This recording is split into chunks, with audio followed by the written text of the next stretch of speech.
date, we have brought back 3 samples from asteroids. These grains are being studied around the world to explore the types of material that would have formed our planets. These asteroid sample return missions represent some of the most technically demanding robotic exploration attempted by humanity. Yes, really. Images from Earth are unable to resolve an asteroid's surface, so sample return missions must be designed with very little knowledge about the tiny world that they are visiting. The risky landing operation must be autonomous due to long interplanetary communication times. The spacecraft must also return to Earth, greatly extending the length of the mission, and the collected sample must be protected both from the intense heat during atmospheric entry and from contamination from the Earth's very enthusiastic chemical and biological melting pot. Moreover, each of the sample return missions faced major challenges. Shortly after launch, Hayabusa was hit by the largest solar flare in recorded history, damaging the spacecraft. Hayabusa 2 arrived at asteroid Ryugu to find a surface so boulder-strewn and rugged that there were no safe places to land. The team had to implement a new landing strategy to allow Hayabusa 2 to touch down with pinpoint precision.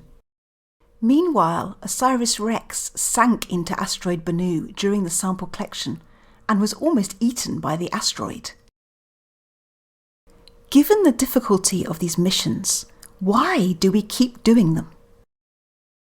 Meteorites are natural samples of asteroids delivered to Earth. However, it is very hard to match meteorites to asteroids as the data is so different. This makes it impossible to know how common these rock types are in the solar system, or any information about where they might have formed. The passage through the Earth's atmosphere from space is also very destructive, with softer material never making it to the ground. The Earth also rapidly contaminates meteorites, preventing us from examining the pristine rock that formed in space. Let's look at a few of the science highlights from each mission. When Hayabusa arrived at asteroid Itokawa, it discovered a loose rubble pile rather than a monolithic body. This was the first direct evidence of rubble pile asteroids. The rubble pile structure tells us that Itokawa was once part of a larger celestial body. The sample revealed minerals altered by heat, indicating that Itokawa's parent body had experienced high temperatures of up to 800 Celsius. The sample matched LL chondrite meteorites, providing the first direct evidence between S-type asteroids like Itokawa and a meteorite type. A major collision shattered the parent body, and Itokawa coalesced from the fragmented rubble. The shape suggests 2 smaller bodies may have formed orbiting one another, before joining to create the head and tail of this otter-shaped asteroid. Over time, Itokawa's surface reddened due to an effect called space weathering, caused by the bombardment from micrometeorite impacts, the solar wind streaming from the sun, and cosmic rays. This was the first time such surface changes had been observed on an asteroid. The sample from asteroid Ryugu was a close match to Ci chondrite meteorites, thought to be pristine, unchanged, material from the earliest days of the solar system. Ci chondrite meteorites are incredibly rare, but C-type asteroids like Ryugu are very common. Our atmosphere must burn up this soft rock, letting only the rarer but harder rocks reach the ground.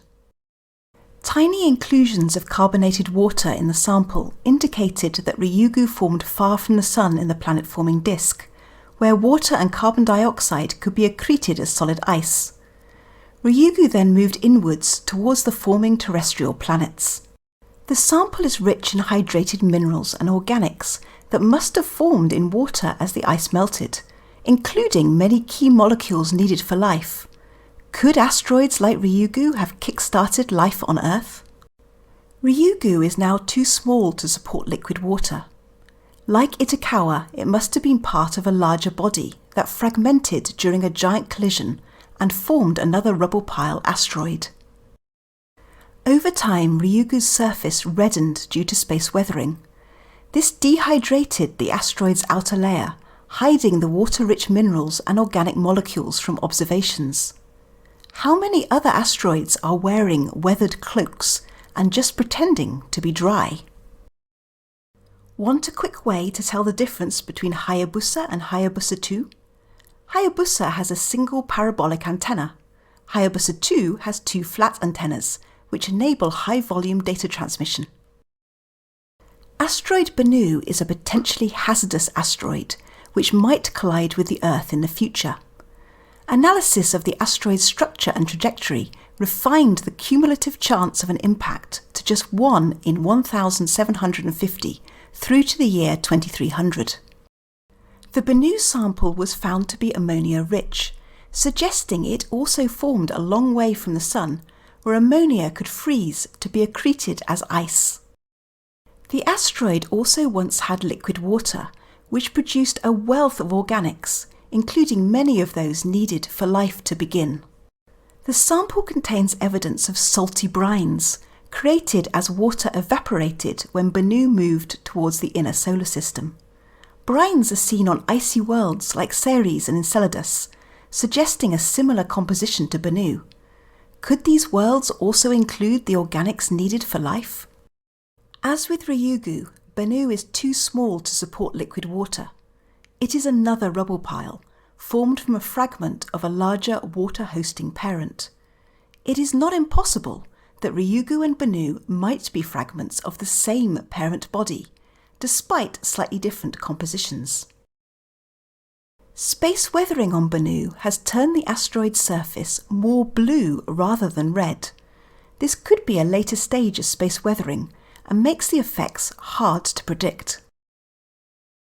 Hayabusa 2 returned to deep space after delivering the sample from Ryugu to Earth. The spacecraft will fly by asteroid Torifuni this July and try to get the first proper look at this asteroid. Launching in fiscal year 2026, the JAXA Martian Moons Exploration Mission, MMX, will visit Mars's two moons, Phobos and Deimos, and return a sample to Earth from the inner moon, Phobos. OSIRIS-REx also began an extended mission to rendezvous with asteroid Apophis, which will make a close approach to the Earth in 2029. The spacecraft will be joined by JAXA's Destiny Plus mission and the ESA-JAXA Ramesses mission. Together, the missions would explore how a planet's gravity affects an asteroid, guarding against a time we must protect our existence from the same celestial bodies that may have begun it.